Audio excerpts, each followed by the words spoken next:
My name is Matt from T50 and I'm going to talk about the plague, which is pest, and it's written by Albert Camus. This is table of contents. First is about author, and second is about the book. Third is main characters, fourth summary, and fifth the thing that we wanted to show comparing other movie and books.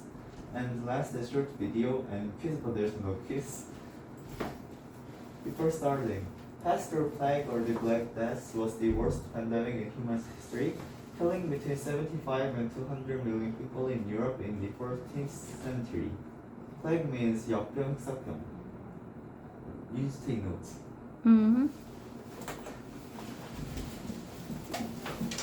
This is plague doctor, and this is when the plague was up. And this bird is in there. There's herb and things so we can avoid this plague. First is about author Albert Camus. He was born in 1913, 11/7, and died in 1960, 1/4. In his books, there's The Stranger, The Outsider, The Myth of Sisyphus, The Rebel, The Plague. The notable ideas is absurdism, and he got a Nobel Prize. Interesting facts about Albert Camus. His girlfriend was a flirt, which means she is a 바람둥이. Also, she had drug addiction. When Camus knew this, they broke up. He was dead in a terrible car accident. This is the picture of the car accident. And he was an author and also a philosopher too. Second, about the book, The Plague. This is the English version of this book. It was made in 1947, 6/10, and it got rave reviews, but it wasn't sold well. But after 7 years, which is now, it is sold well because of COVID-19. It shows the bad situation of the world at that day because of the plague. It is about 430 pages, so it is not that long, and it is philosophical novel, and it is very sad, violent, and disgusting. It doesn't have a lot of characters. Third main characters.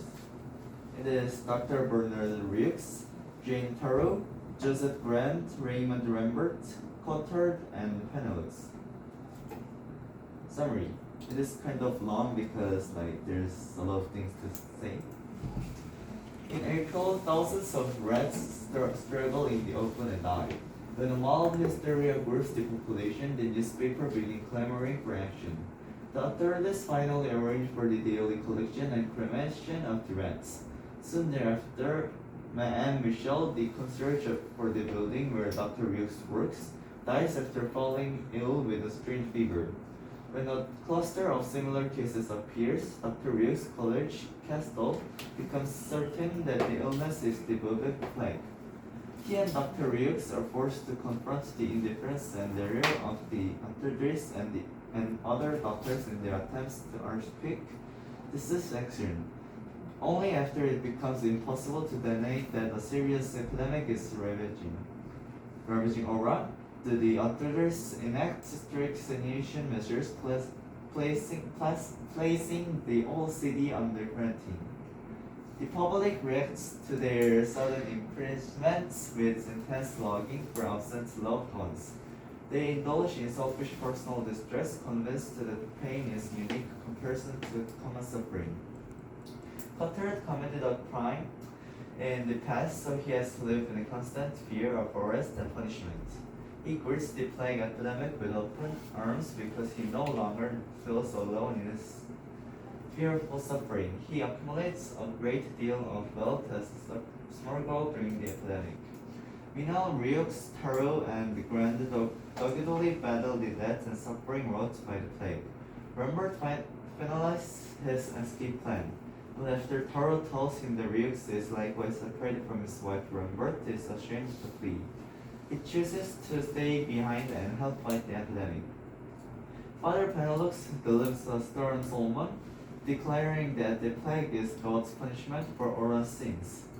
Raymond Rambert endeavors to escape Oran to rejoin his wife in Paris, but the city's barricades refuse to let him leave. It tries to escape by illegal means with the help of Cotter's criminal associates. After the term of exile lasts several months, many foreign citizens lost their selfish obsession with personal suffering. They come to recognize the plague as a collective disaster that is everyone's concern. They confront their social responsibility in joining the anti-plague efforts. When M. Olsen's small son suffers from lunch and expressing deaths from the plague, Dr. Reeve shouts at Penelux that he was an innocent victim. Penelux, deeply shaken by the boy's death, delivers a second sermon that modifies the first. He declares that he exploits deaths of innocent force for the Christian to choose between believing everything and believing nothing of the kind. When he falls ill, he refuses to consult a doctor, leaving his fate entirely in the hands of divine providence. He dies clutching his crucifix, but the symptoms of the illness do not match those of the plague. Dr. Weeks records him as a doubtful case. When the epidemic ends, Cotard cannot cope. He begins randomly firing his gun into the street until he is captured by the police. Grant, having recovered from the plague, vows to make a fresh start in life.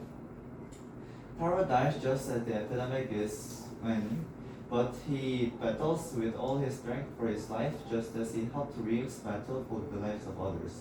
Rember's wife joins him on after the city gates are finally opened, but Dr. Reeves' own wife dies of boundless illness because she and her husband can be reunited. The public quickly returns to its old routine, but Reeves knows that the battle against plague is never over because the bacillus microbe can live dormant for years. The thing that book wanted to show. I think that the thing book wanted to show is positive and negative, and hope and despair. Comparing other movies nowadays, I think I want to compare the Pest with this movie Contagion. It wasn't kind of like famous, though there was like famous actors like Matt Damon. But now because of COVID-19, it became very famous now. This movie is very similar with La Peste because in this movie, like there's a disease that is very intimidated fast and kills very many people. And nowadays there's COVID-19, which I want to compare with this book. Now I'll show you a video. Medicine in the early Middle Ages in Europe was pretty rudimentary. A lot of it was to do with superstition rather than any sort of rational treatment. You might as well have expected, if you had a bad wound, to have someone press a dead rat in the hopes that that would cure it. 1528, one young doctor was determined to fight the plague with science. His name was Michel de Nostradamus, better known as Nostradamus. When we think of Nostradamus, we think about all his prophecies, but actually he was a plague doctor taking care of the sick as a young clinician. We know now the Black Death is an infection, but back then they didn't know. So they blamed everything, from God to foreigners and even earthquakes.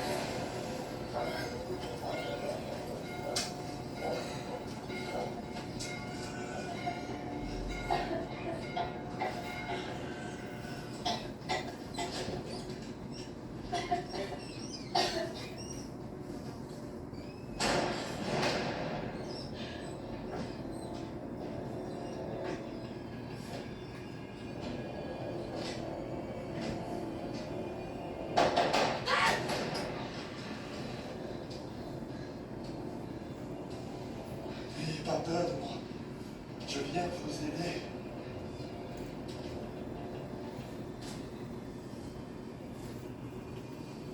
S'il vous plaît, monsieur.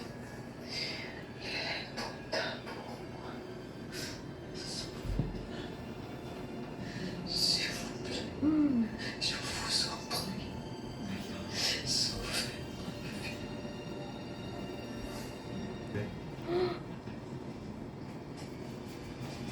여기 있을게.